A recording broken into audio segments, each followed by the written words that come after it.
Thanks everyone for tuning in here on Zoom, and for the viewers on Facebook and online. Welcome to this evening. We really appreciate the time that you've taken out. My name is Hargan. I use she, her pronouns. I'm one of the youth and one of the strategic advisors with the Cannabis and Mental Health and Cannabis and Psychosis Project.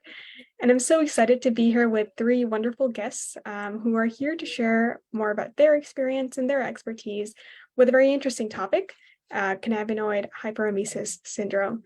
Before we get started, I just wanted to give a quick introduction to the Cannabis and Mental Health Project and this evening, and then get started and really put the spotlight over to the guests that we have today. So the Cannabis and Mental Health Project, it includes a variety of different resources really focused on providing the spotlight on cannabis and mental health topics for youth, created by youth. So we have a course, a free online course. We have a mentor guide for educators, peer supporters, and youth workers. We also have the Cannabis and Psychosis website for anyone interested in learning more about those topics, and numerous other knowledge mobilization products for those looking to share more accessible, scientific, and experiential expertise. We really hope that if you're here today to learn more about cannabis and learn more about mental health, those will be resources that you'll be checking out, and we'll be putting them in the chat shortly. With that out of the way, I want to thank our three wonderful panelists and guests who are here today.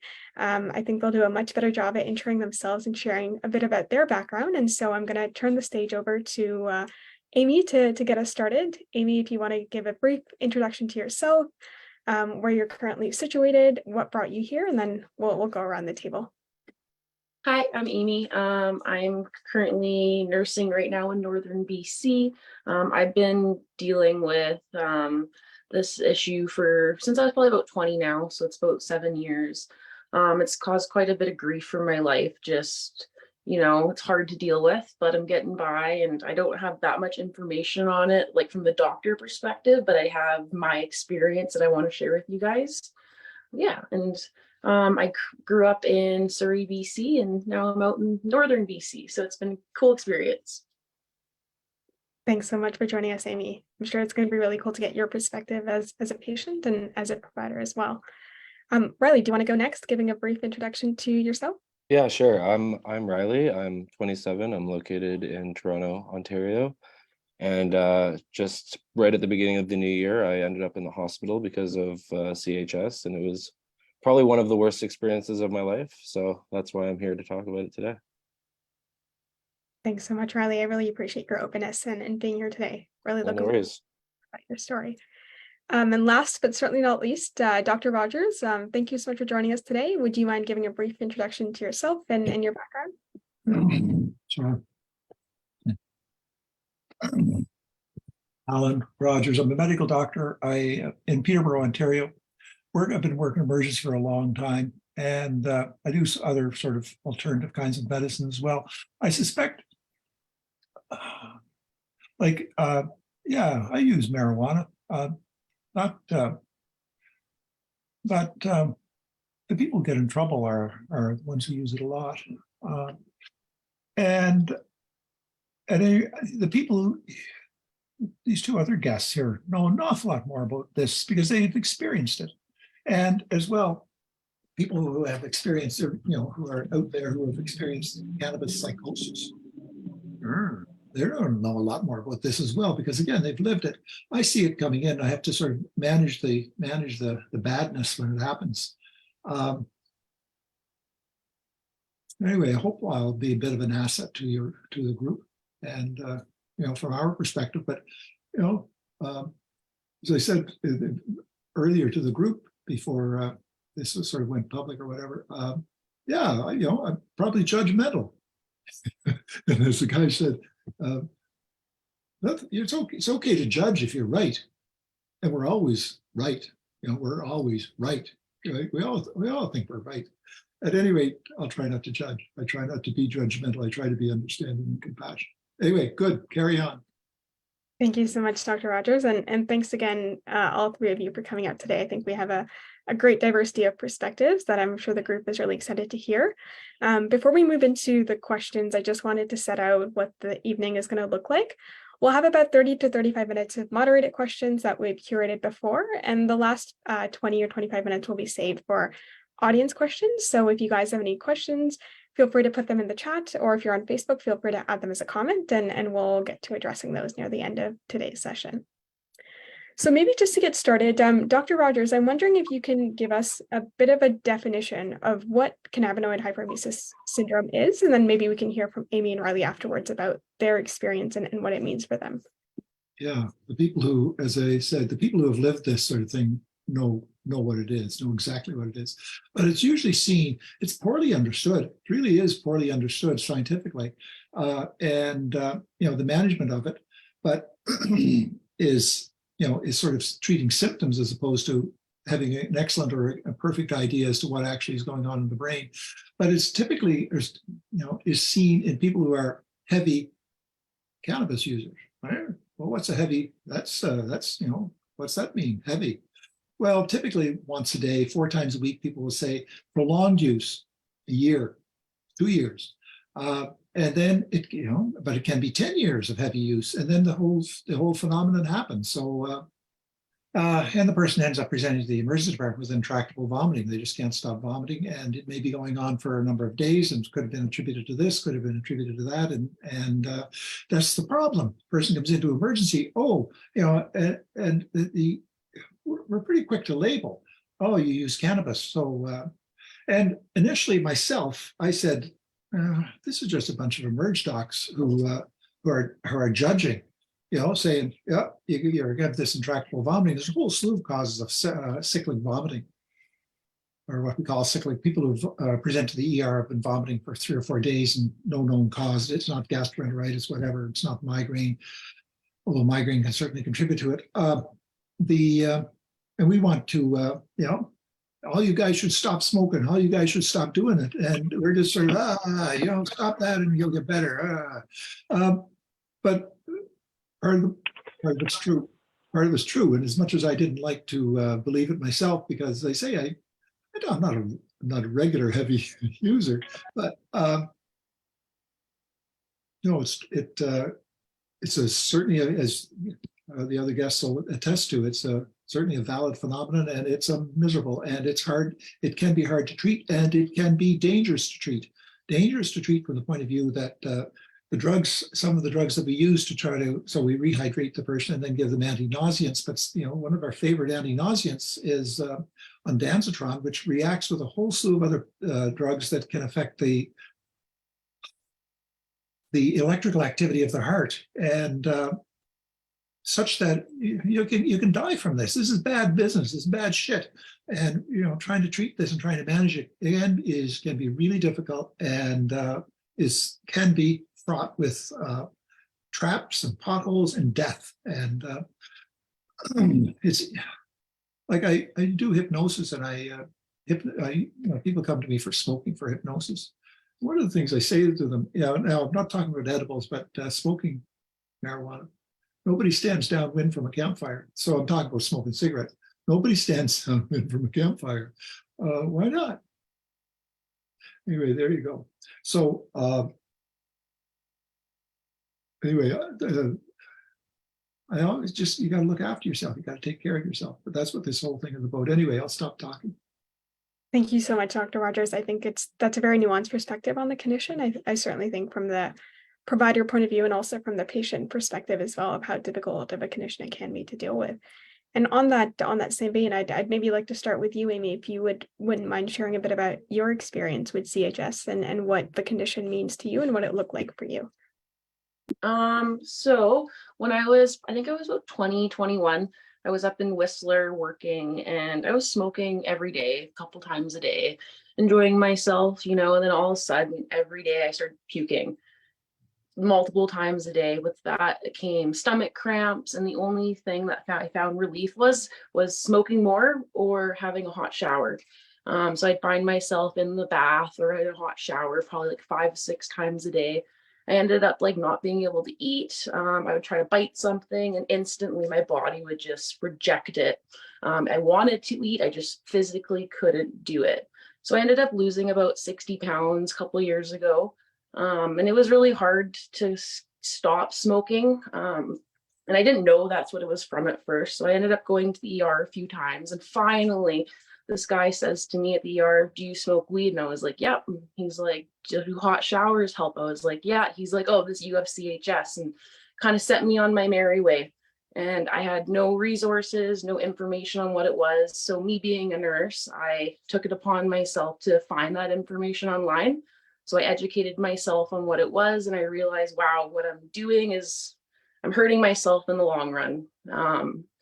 But it didn't stop me from smoking it, because obviously I'm smoking this much. There's something else happening. I'm addicted to it, which there's nothing wrong with being addicted to it. I was, and I couldn't stop. So about a year ago, I finally stopped, and it took about 6 months from stopping smoking to finally feel at ease, to finally be able to eat again, to finally not feel anxious about smoking weed, knowing that I'm going to get sick when I do it.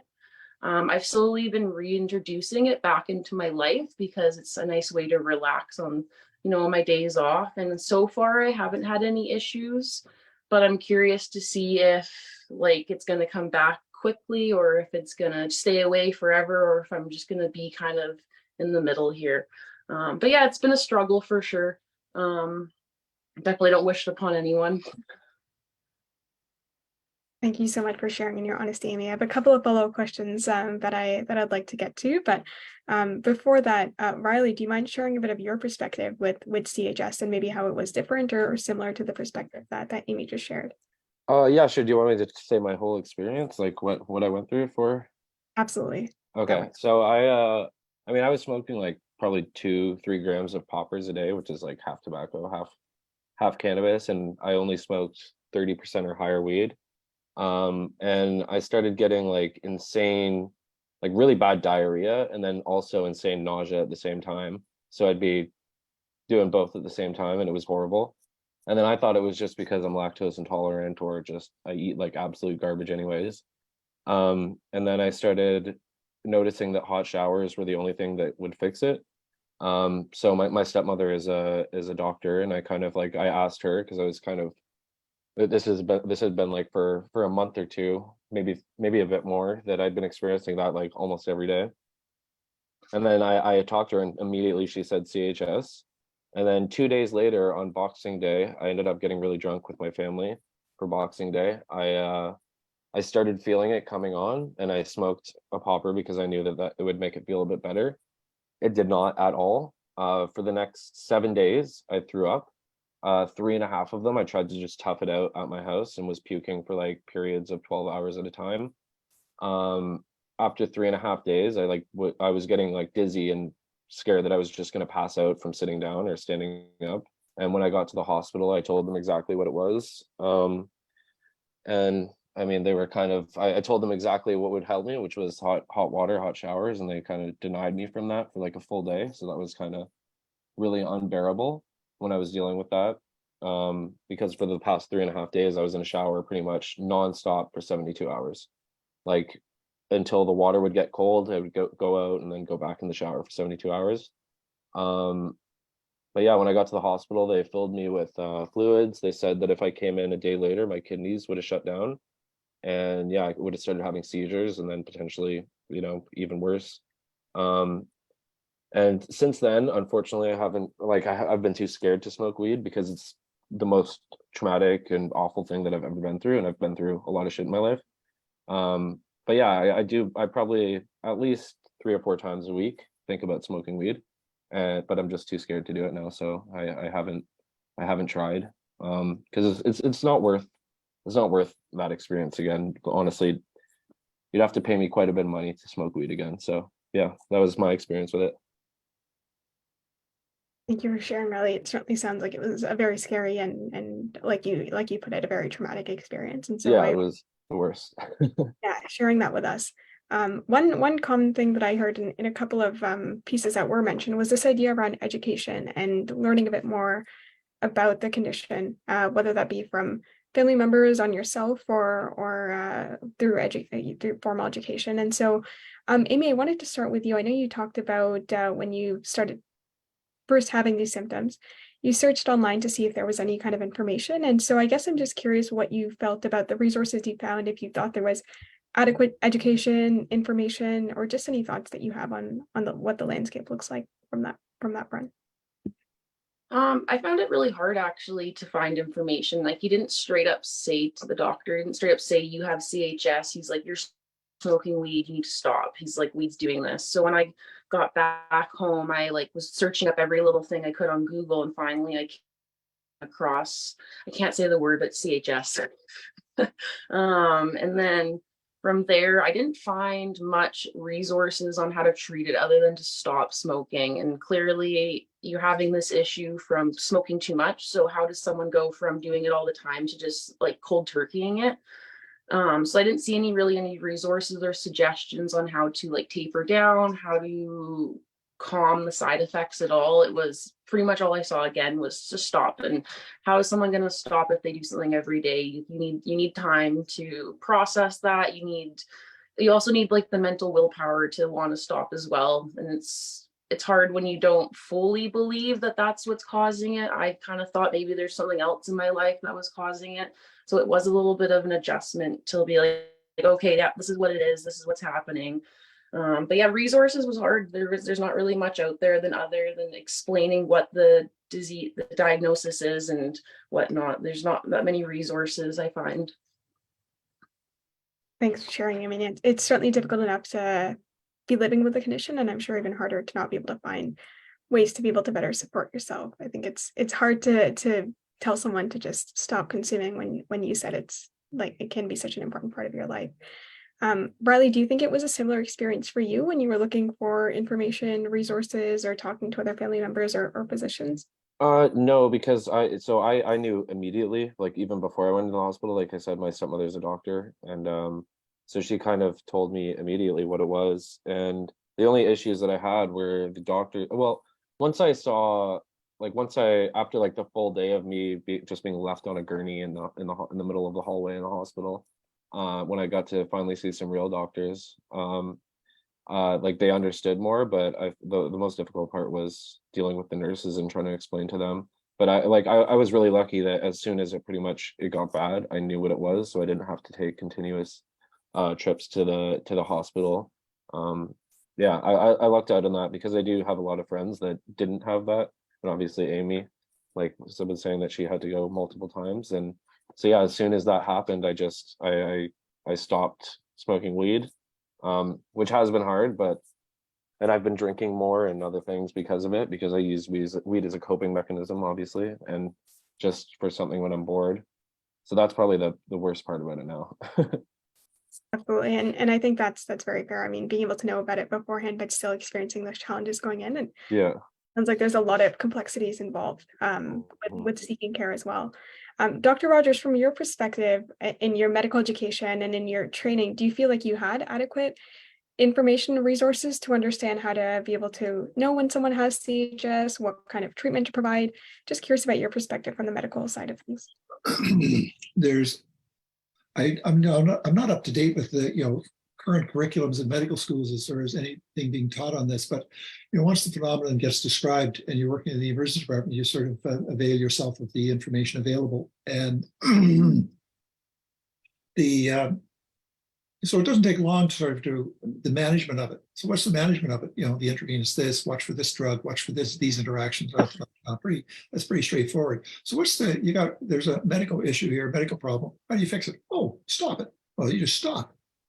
Right. Just stop. Why did you just stop smoking? Why did you just stop drinking? And therein, to some degree, lies the frustration or the part in the emergency department where you're overloaded with patients, understaffed, and a person presents with a self-induced problem. Really? It was self-induced. Was a self-induced problem that is pretty readily fixed. You just stop. Okay, so was this a self-induced problem? No, people smoke, people drink for a whole slew of reasons. If you're going to take something away from them that helps them get through life, what are you going to replace it with?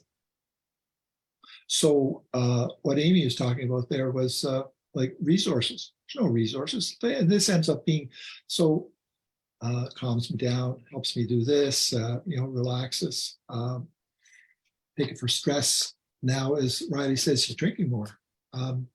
So we're using something to replace an issue that's going on in our life that's, maybe from childhood, maybe societal, maybe this, and this. And there's none of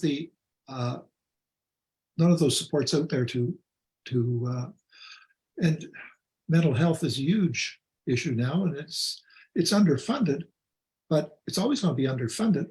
And it's a real issue because to just stop, what was that old motto from the 80s? You guys are all, just say no, just say no. Right, well, that works. So yeah, back to the question. It's not hard to come up sort of with the management of the whole thing, but still we're sending people home and saying, yeah, just stop this. It's going to take 6 weeks, it's going to take 6 months, it may take a year before you will have this sort of reaction happening. And Amy is sort of, as Riley would say, in his opinion, well, I'm putting words in his mouth, he may not actually say this, Amy's taking a big chance. I would never take that. No effing way I would do that. Holy crap. I never want to. But Amy's saying, well, no, man, there's nothing else here. What else am I going to do? This is, so, and who am I to say that, yeah, you have to do what you have to do for yourself at the time.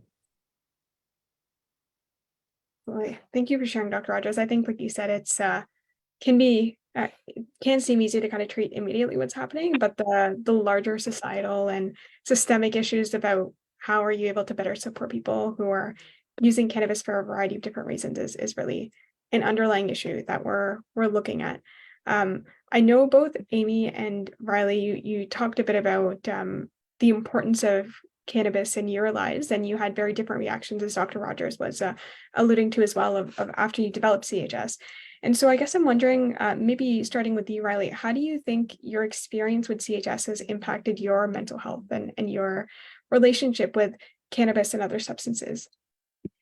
Well, I mean, my mental health is always shit, to be honest, but it's like cannabis I did use as like a crutch to kind of help with other issues that I have, not necessarily mentally, but addiction issues. And I would say that's the hardest thing now, is not having that as something to just go to when I'm just after work or on the weekend sitting alone, and I could just smoke a bowl and it's whatever. And now I'm thinking about doing other things, and it's just not getting into a good pattern. But yeah, that's probably the hardest part. But yeah, I can't go back to it. I just don't want to risk it. Absolutely. And Amy, I know you said in your experience it's a bit different for you in making a different choice. And so how do you think CHS has affected your mental health and relationship with cannabis and other things? I would definitely say it's made me more anxious. I went to a psychiatrist a while ago, and she actually told me, like, no one who does any drug doesn't have some form of mental health issue.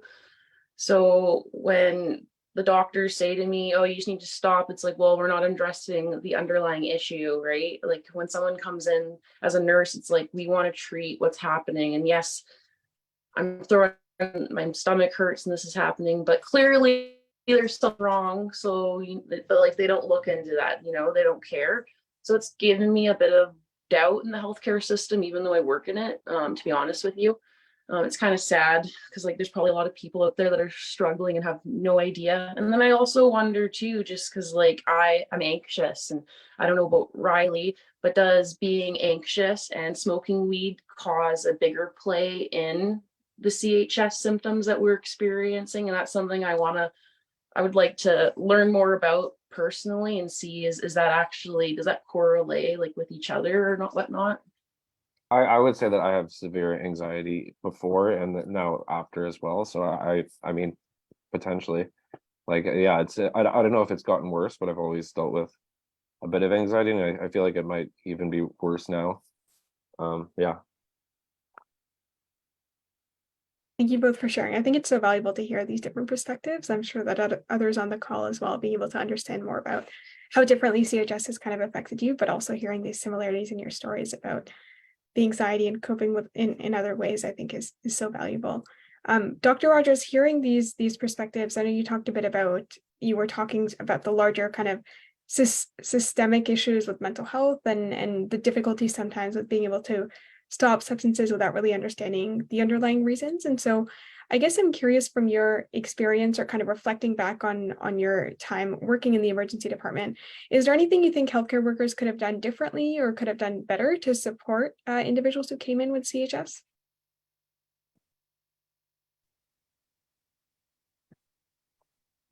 Probably not.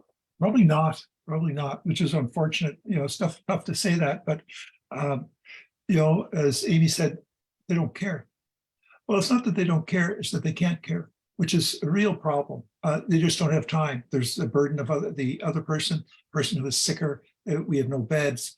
They haven't had vacation in a year. They haven't been allowed. Like, there's all sorts of bad stuff that's going on there from their point of view. And compassion sometimes at the end of the shift, or even maybe come in at the beginning of the shift, is in short supply, unfortunately. So a lot of communities now have RAM clinics, rapid access to addiction medicine, and we frequently will refer people to those clinics where you should get some support. And but the anxiety is rampant, and I do psychotherapy, I do hypnosis, and sort of, have my own. Everybody's got their own opinions on everything, but opinions on anxiety and management of it. But and as Amy said, if you're on medication, some sort of mental health for your mental health, well, then you have mental health issues. Well, we probably all do to some degree. Some of us treated, some we just, as the guy said, we just haven't been caught yet, and it just hasn't nailed us yet. But anyway, I don't want to start, pushing meditation or other sorts of approaches to handling of this issue, because it's the wrong scenarios. But again, your person is going to have to seek out, and the solution for that other person is not going to be your solution. You're going to find your own solution, and it's going to take a fair bit of work for you to find it. And it may be in spite of health professionals as opposed to in collaboration with health professionals. But you work and you look, and it's one time you're going to be picking up information from somebody least expected. And yeah. Thanks, Dr. Rogers. I really appreciate that perspective. As just the medical student who's starting my training, I think it's really, I think, like you said, sometimes it can be really frustrating working within the constraints of the system and really realizing that regardless of how much you want to do and for the patient and support them, that there's sometimes larger system level issues that are not really able to help. But I appreciate your thoughts and recommendations nonetheless on that.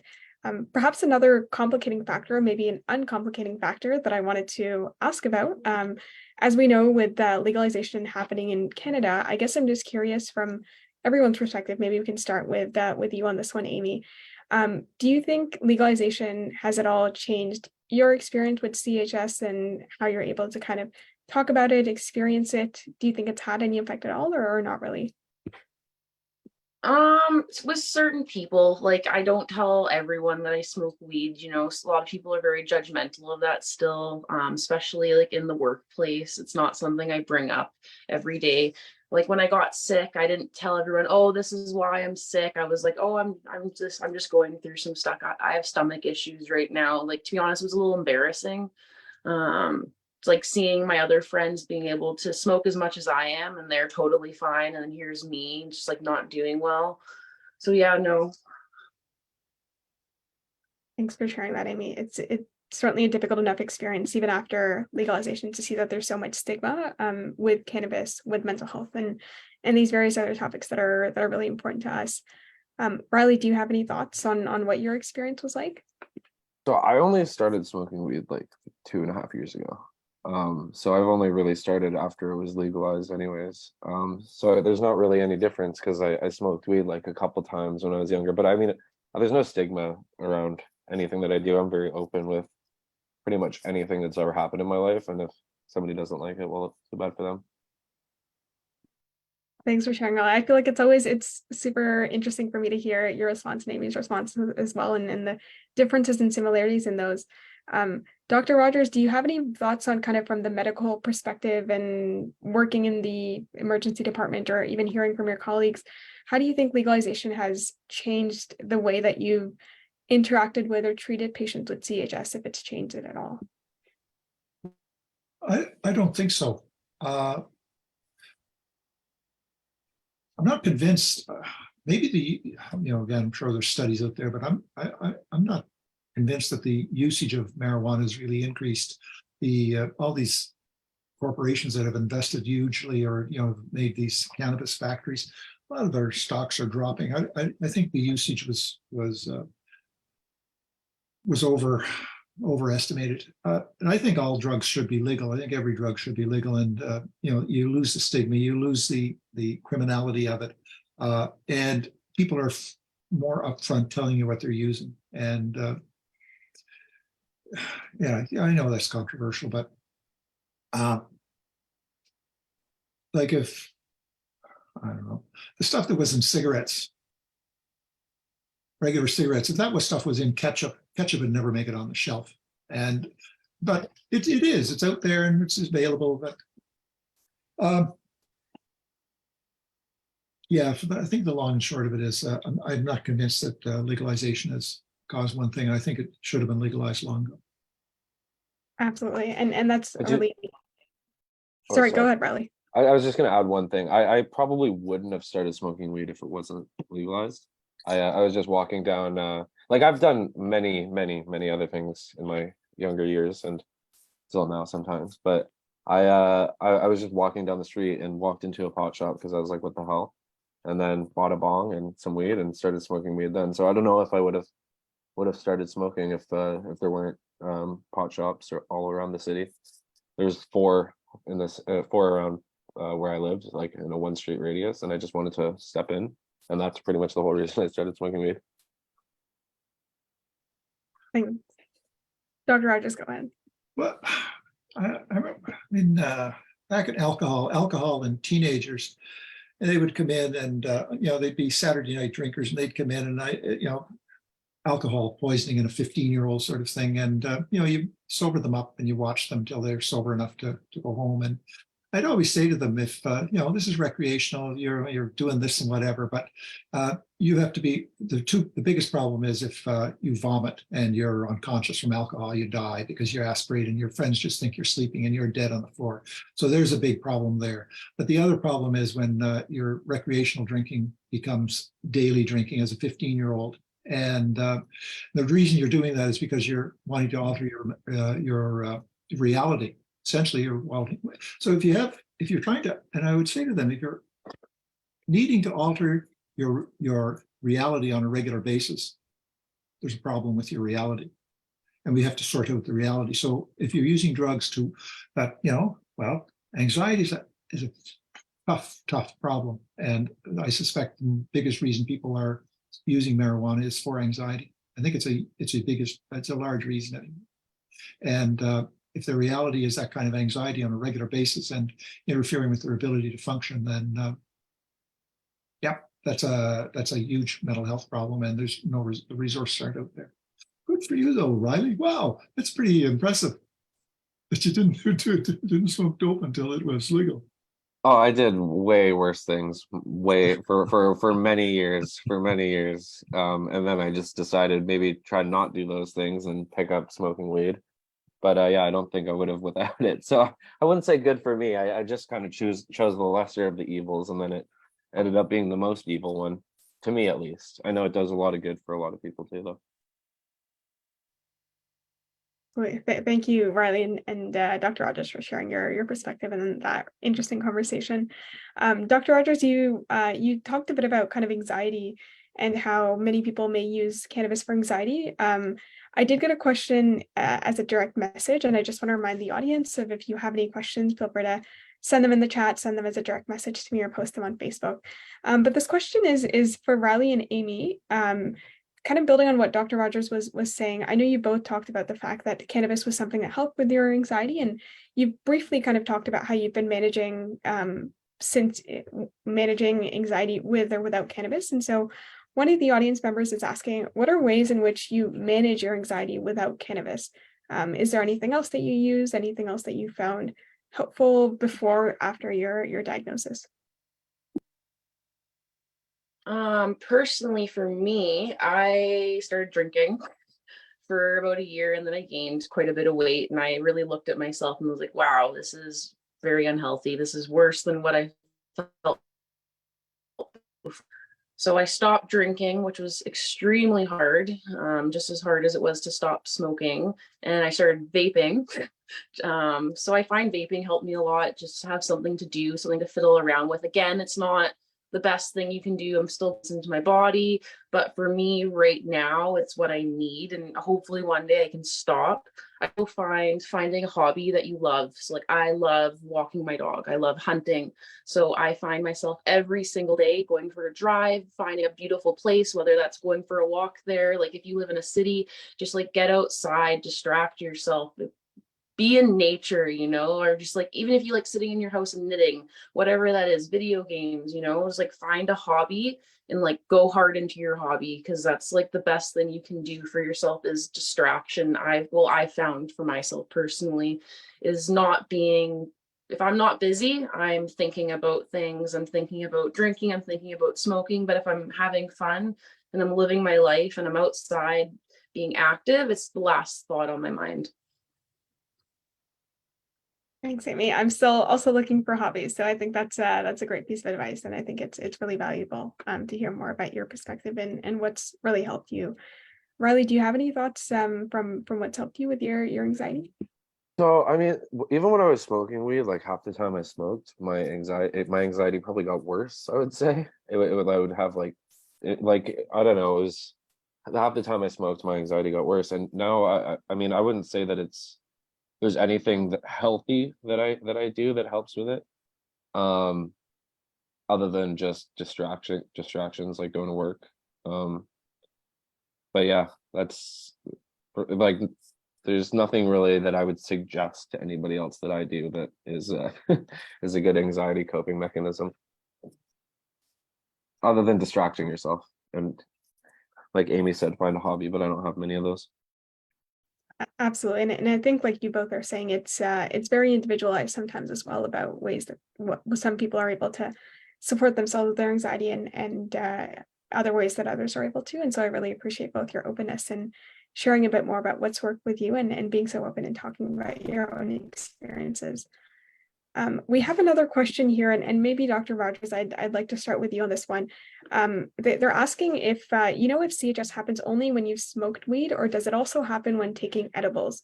And I guess they're just wondering, is there a method of consumption that is worse for the condition? And so maybe Dr. Rogers, if you want to share a bit from your medical perspective, and then Riley and Amy a bit from your personal experiences. I don't know. I don't know. There you go. I don't think there's enough information out or any studies been done or enough observations done as to be able to say that edibles cause it. You sort of would wonder, why wouldn't it? Why wouldn't it? Is there something specific to the nature of smoking it that contributes to it? So no, I can't answer that because I don't know. I appreciate that, Dr. Rogers. Amy and Riley, do you have any thoughts from your personal experiences? Personally, oh, sorry, go ahead, Riley. Okay. Yeah. I like from the research I did, it was just, which was not that much, just while I was in the hospital. It's all just from THC regardless, and I feel like it's such a rare condition. And I just percentage off the top of my head, like most people smoke weed. I mean, there's not many people that just primarily take edibles that I know of, at least. Um, but yeah, that's it. Thanks, Riley. Amy, do you have any thoughts? I personally would smoke out of a bong. So in my brain, like how I process it, I could be so wrong. This is how my perspective is like when you smoke with a bong, like you're getting such a high dose at one time. you know, it's like all at once. And like if you're consistently just doing that to yourself, like my friends that like smoke joints all the time smoke way more than I do, and like I don't see them having the same issues I had. And like from Riley was saying he would do poppers, which is tobacco and marijuana, through a bong. I smoked out of a bong. So like yes, it's just two of us right now that I know of, but like it seems like the bong's not very good. Yeah, my other friends that have it, they also smoked out of a bong as well. And yeah, I also heard that it's a lot of it is from like high dosage weed and from like consistent use and over 2 grams a day, which I was smoking like 2 to 3 grams a day of like 30% plus weed. That's a really interesting observation. Dr. Rogers, I'm curious from your perspective, do you find that there are certain risk factors that can increase the likelihood of someone suffering from CHS? I think like Amy was and Riley both talked about a bit earlier, they have friends that may consume as much or more than they do, but they haven't necessarily experienced the syndrome. And so is there anything that you know of that can predispose someone? I don't think there's anything consistently been observed. And I think anxiety sort of has been part of it, but, how do you measure that? And, it's a pretty common disorder. And but I don't think there's been consistent others sort of correlates that contribute to it. Well, there was a comment I think Riley made, I was going to comment on it out of my head. But yeah, anyway, that's my answer. If it comes back to you, we can certainly come circle back to that point. I got a really interesting question in the chat, kind of two parts. So maybe we can start here. The individual is asking, what can we do to support people in our lives that are affected by CHS? So I know we've been talking a bit about your experiences, and I guess maybe Amy, we can start with you. If you would want to share a bit more about what you think could have helped you feel supported from the people around you. What could have others have done to make the experience alleviate the kind of burden of the experience for you? It's hard to ask people not to do something in front of you, especially if like you're hanging out with other people who are smoking weed and drinking and whatnot. But I think the biggest thing would have been being around people who weren't doing it. My friend group at the time, everyone was like a chronic smoker, and like it was so easy just to like see them do it. And it's like, oh, I'm just gonna have another one. Oh, I'm gonna have another one. So if I was around people who were more supporting me in the sense of slowing down or stopping while I was stopping, but again, you can't expect people to stop doing something because you're doing it. But if that support was there for me from my friend group, it probably would have been easier for me to stop sooner than I did. Thanks, Amy. I think that's a very interesting perspective to bring as well, and really thinking about the influence socially as well that can be had on our substance use behavior. Riley, do you have any thoughts from what family members, friends, and others could have done to better support you? I mean, like my experience was really brutal and short. Like I was just like I said, I had extreme nausea and diarrhea for like a couple months, but it wasn't anything that was like too bad. I've dealt with that a lot before. Because I love dairy and I won't take lactose pills. So it's like, and then it was just like that times 10. So I just didn't really think much of it. And then when I was in the hospital, my family and friends were really supportive, and they came and visited me and helped me because I was there for like 3.5, 4 days. But I mean, and then I don't really know what you would do other than just get them to, like, if they're dealing with it to the extent where they have to go to the hospital, you should try to smarten them up a bit and tell them not to go. But I mean, I don't know. It's on the person themselves. It's not the job of anybody else to get you out of it. That person's gonna have to make that own decision. Absolutely. And I think, like you rightly put, Riley, it's great to have that support when you're in the worst of the phases as well, to have family and friends being there to even just provide some of that emotional and psychological support. Dr. Rogers, I know I asked a bit from your perspective what healthcare workers could do. And so I guess I'm curious more about when you're in the emergency room and perhaps you have people that are coming in with CHS, what kind of conversations do you have with family or caregivers or others that maybe, or friends that maybe they're supporting the individual? Both to the patient and to the family, there's helpful comments, and there's harmful, there's hurtful comments. If you tell me I'm doing something wrong and you keep harping away at it, I'm going to do it just to spite you, and I'm going to blow smoke in your face. God, that stinks. I can smell it around. You've been smoking. What? Just go away, go away, go away. Whereas, so if you perceive, and that stuff's bad for you. You're doing this, you're going to lose your job, rah, rah, rah. So if you switch the thing around a bit, and why is the person smoking? And as both Amy and Riley said, the supportive stuff and you're not going to get the person to stop on that day. Now, Riley's experience is, wow, bang, hit you in the face. Man, oh man, I went through this shit. And he comes from that. Same with Amy. Oh man, I don't want. So a person who's educated and who lives it, as opposed to the person who, is the healthcare provider. But the healthcare provider at the bedside is hopefully going to be, it's pretty easy to say, well, you just stop. But for it to have any meaning or have any sort of lasting, you have to be supportive of the person in all aspects, and not just sort of from the point of view of saying, oh, your clothes smell so nice today. You haven't been smoking, I guess. Is how can I help you with this other stuff? And can I spend some more time with you? If you told me the other day, as Amy was saying there, that you're busy doing this, this, and this. I don't smoke as much. I don't do this as much. Same with alcohol. Can I spend some more time with you? And so there's a person that cares and is taking, is putting interest and putting time into that person. Important. Thanks, Dr. Rogers. And I think certainly what I'm hearing from everyone is that it can be really helpful to have those supports around you, whether that is to be able to start cutting down your use, whether it is to be able to get support from some other underlying issues that are maybe causing increases in cannabis use. And so I think there's certainly very challenging for the individual, but it sounds like having a support system around you can be really helpful in managing this. We had another question related to friends, families, and peers. This was an interesting question. It was asking how your diagnosis with CHS has changed the way that your friends, families, and family, and peers consume cannabis. So maybe, Riley, we can start with you. Do you think your experience with CHS has changed at all the perspective of the use of cannabis use of others around you? Absolutely not. My roommate still smokes bongs 24/7 in the house, so I don't think it's changed. I mean, even I don't know. I don't think it should change. You know what I mean? Unless you start getting, getting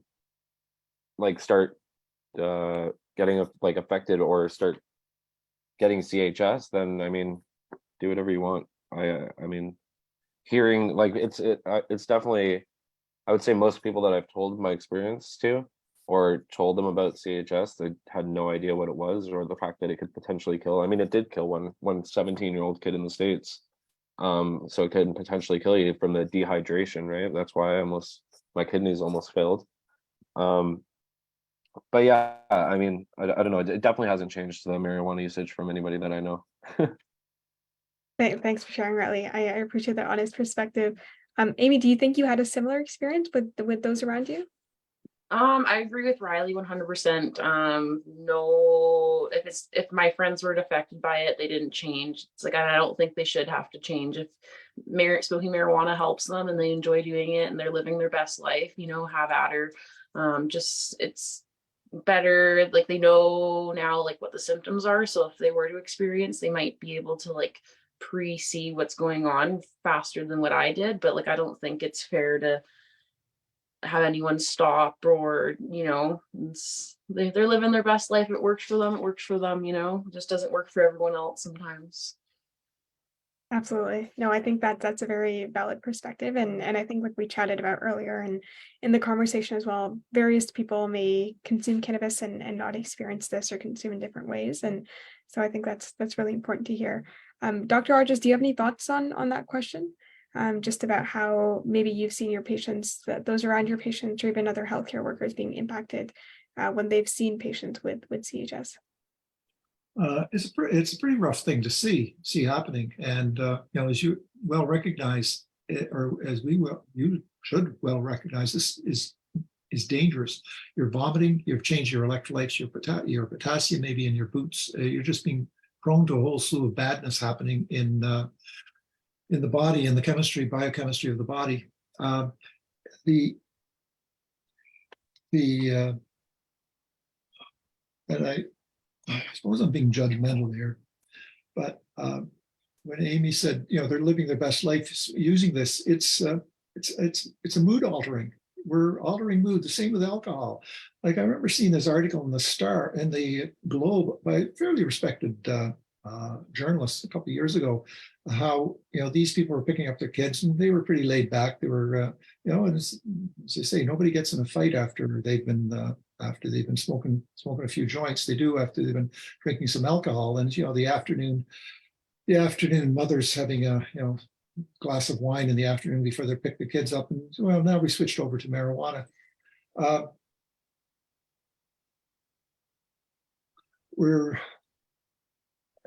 really sort of advocate for trying to get through life without altering, just sort of with the reality of what we have, with what's going on around us, as opposed to, but if that's the way you can get through, and that is your best life, and as long as you recognize that there's room for improvement, and there's always room for improvement, no matter where your stance is, but it's, so you're not necessarily stoned, but you have altered your level of appreciation as to what's going on around you. And if you were doing that with alcohol, so you maybe not be quite up to 0.08 where you're going to get, you're not fit to be driving, and some people put that at 0.05 milligrams percent.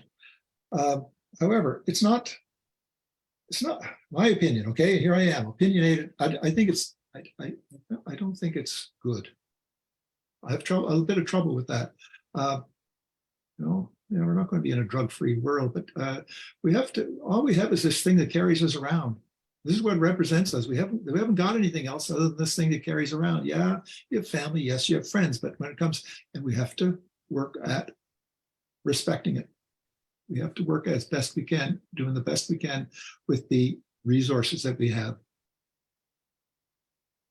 Thank you for sharing that. That's a really interesting perspective, Dr. Rogers. And I know you mentioned something a bit earlier in one of your answers about really digging into why someone's using cannabis and why they feel the need to kind of alter their reality, and understanding how can we actually address or support you in other ways that you can be a bit more comfortable in that space. And so I think, like you're saying, there's a lot of certainly a lot of deeper issues that I wouldn't even say issues, but deeper challenges that people may be struggling with and using this for, and understanding how we can create perhaps a society or a system that is more inclusive of that. So I think it's a really interesting perspective. We are nearing the end of our evening. I just want to remind the audience, if you have any other questions, feel free to send them to me as a direct message. And I think Kia also kindly sent the feedback form for anyone to share some of your thoughts on this evening. Before we do wrap up, I did have a couple of other two quick questions that I did want to ask. One of them, just a quick rapid fire. I know we talked a bit about the fact that there's not a lot of educational resources out there. Just a quick question about if there was one or some resources that you wish you could have at your disposal or access of. What would you like to see in terms of resources or knowledge that's out there? Maybe Amy, we can start with you. Any topic or any type of resource that would be helpful for you to have out there related to CHS?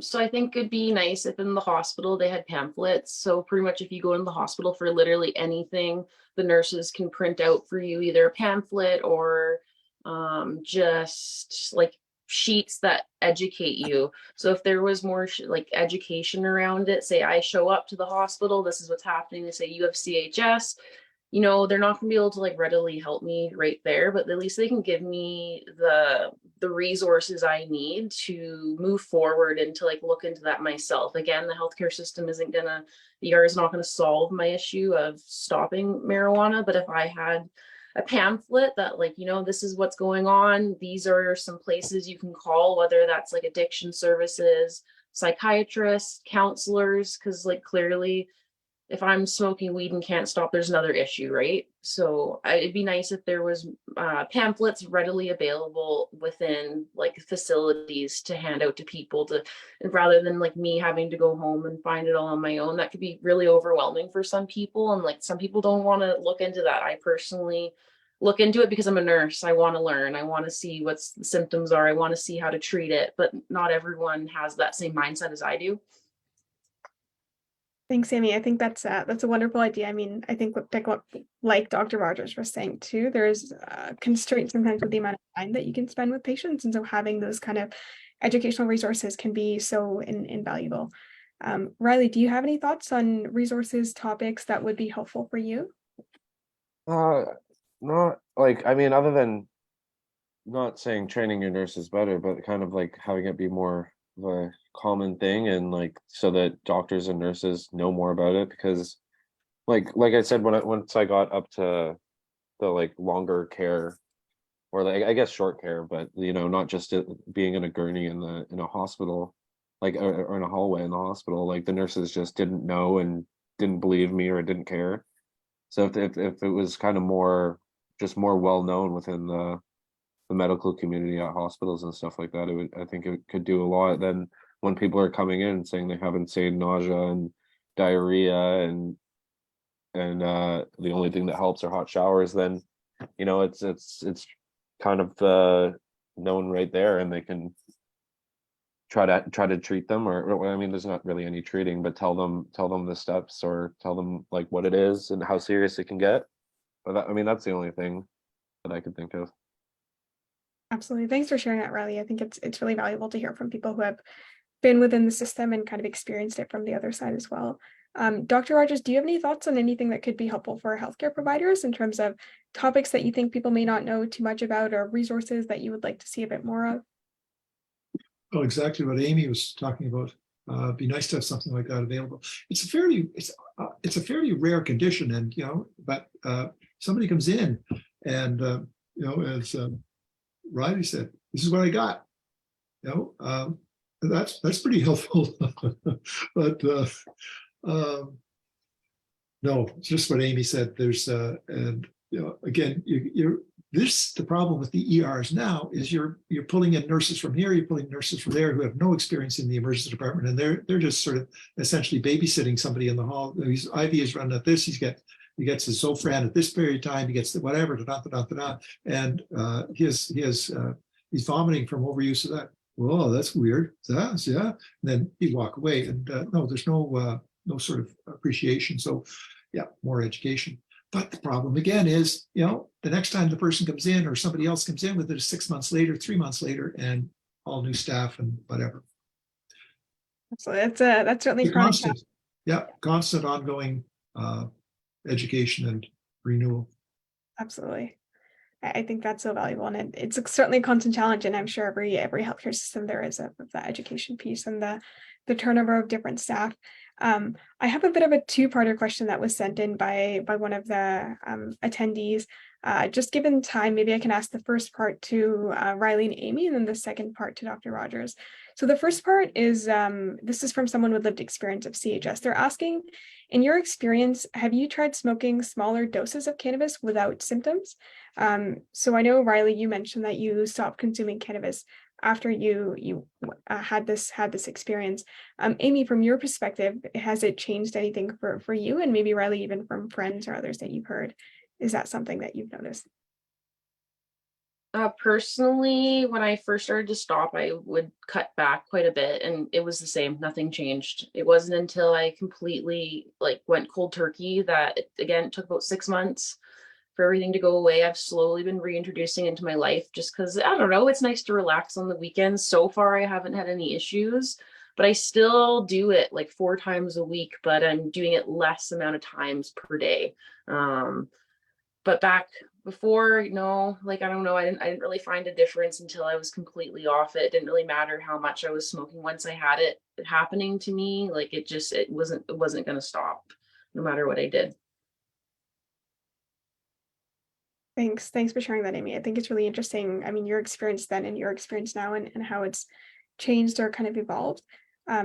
Riley, do you have any thoughts on this from maybe experiences that you've heard from others, or even your own thoughts when you decided to stop rather than cutting down slowly with the consumption? Well, yeah, I mean, like I said, I'm just too scared to smoke again, but I have dreams about smoking weed sometimes, which is annoying. But I do have one friend that I would say maybe not.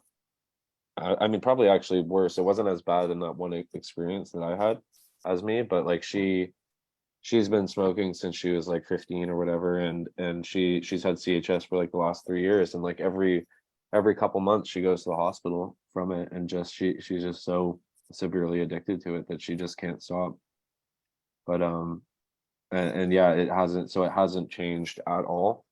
And then yeah, I don't know.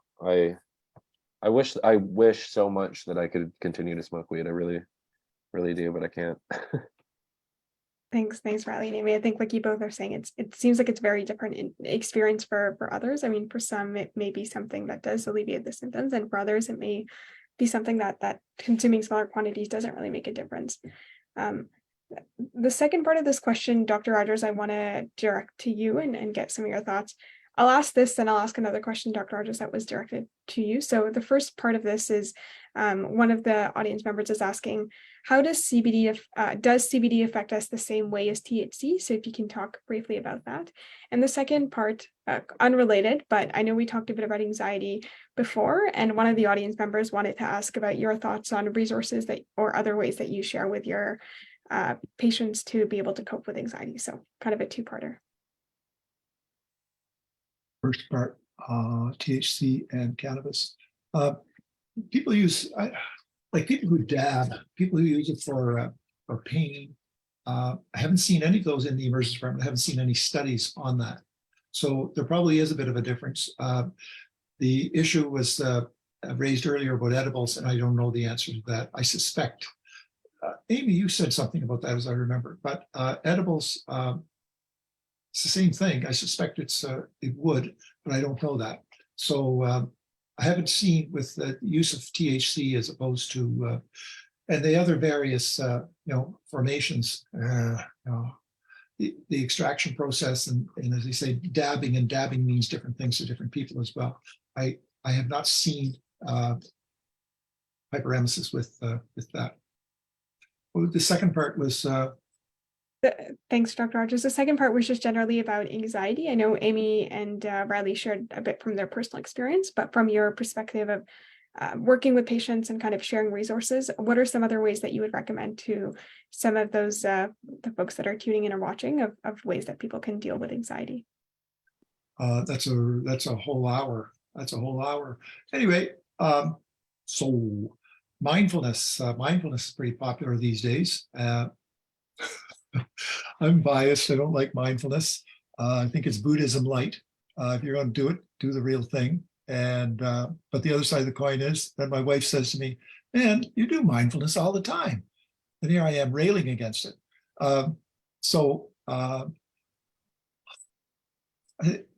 Yes, there is a genetic component to anxiety. Yes, there is. There's no argument with that. And the ice storm which is different from genetic, but the fetal experience anxiety in people who, in women who were pregnant during the ice storm in Quebec, the women who were under that amount of stress increased incidence of anxiety in the newborns. So there's that as well. I sort of have the thought that all anxiety is us accepting into ourselves and into our being influences in our culture, influences of what other people think about us and their expectations of us. And the biggest, anyway, all this is debatable, but I think the best thing that I teach patients and they come back to me and they thank me for it is to tell all of this stuff to F off. Just get rid of it. It's not getting in here. This is not mine. This is your problem. This is your baggage. I have myself that I'm going to look after.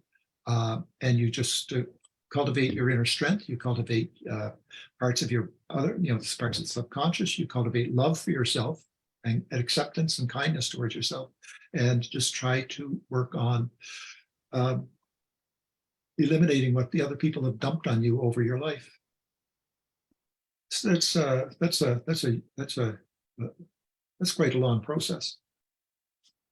Absolutely. And thanks, Dr. Rogers. I know it's a very big question that we could spend a whole nother webinar on. So I appreciate your quick summary of that and your perspective. We are a couple of minutes over time, and so I think we're gonna start wrapping up. I think maybe more effective than me talking in the wrap up, what would be more helpful for the audience and attendees. Maybe I can go around in a quick circle and a quick 30-second kind of spiel. I just wanted to ask if there's anything else that I didn't ask or you didn't get a chance to share about your experience with CHS that you would want the listeners to know, or anything that you want to reinforce that you may have mentioned earlier. Maybe Riley, we can start with you, just for a really quick, any quick thoughts that you have.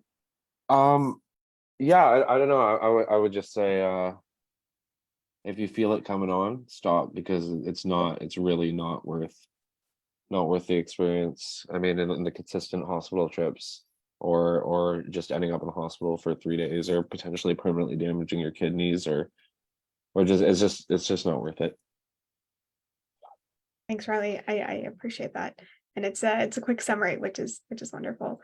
Amy, do you have any last parting thoughts for the audience? If you are experiencing it, you're not alone. There's a lot of other people. It's obviously not talked about a lot. That's why we're doing this whole thing right now. Don't be embarrassed. Tell your friends, tell your family, seek the help you need. Yeah.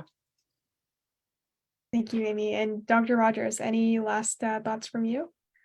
It's the definition of it's seen in prolonged use, year, 2 years, regular use, 2 grams a day, 4 to 7 days a week. So and it's dangerous. It can be deadly, very unpleasant, and reduce. If you can reduce, start working back, cutting back, reduce the amount that you use, and then you just sort of follow that group of that defines it. Didn't say it was easy. Yep. Thank you so much, Dr. Rogers, and thank you all, Amy, Riley, and Dr. Rogers, for coming out on a Thursday evening. I know your time is incredibly valuable, and I have learned so much from this conversation. I'm sure our attendees are taking away so much from your perspectives, your honesty, your candidness, and thoughtfulness in addressing these questions. And so I just want to say a huge thank you from myself, the whole cannabis and mental health team, and every single person who's here watching, or maybe watching the recording or live stream afterwards. Thank you so much for being here. I just want to remind the audience that if you have any feedback, it would be so valuable for us when we're holding future events. If you did like this event, well, we're hoping to hold similar events every month on different topics that are not talked about as much and that folks would love to learn more about. So feel free to check on our social media for any events that may be coming up. So thank you all again. Thank you to the 3 guests for making it such a wonderful evening and for a great conversation. And I hope you have a great rest of your evenings.